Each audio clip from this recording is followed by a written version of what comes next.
Hi, I'm Jed from GDK Veneering, and this is a 1969 Ford Cortina 1600E.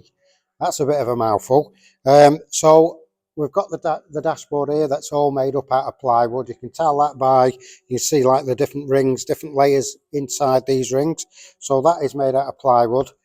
These pieces here, the door cappings, are made up of solid wood, which is normally a mahogany, and it's got a slight curve to them, and that is how it's supposed to be. And then you've got the top sticks. Now they can be made out of mahogany or ash or something like that. So these are all solid. So basically the customer's fetched it in.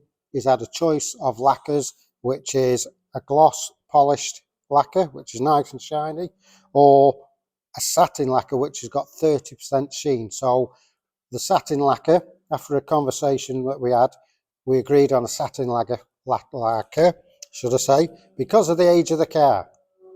Now, it will have a slight sheen to it, like I said, and that is how it kind of would have been originally. So that's what we're going to do. This is what the veneer looks like when it's raw. So this is a straight grain veneer, and then we add a stain to that veneer to make it go slightly browner. So we do that. We're going to bond it, strip all this lot off, bond it to this real wood and the plywood, all as a veneer that all matches from left to right, and it's going to absolutely look beautiful once again.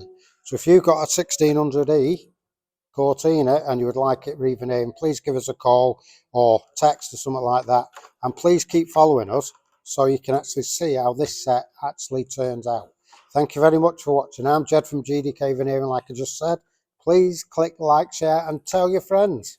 Bye bye.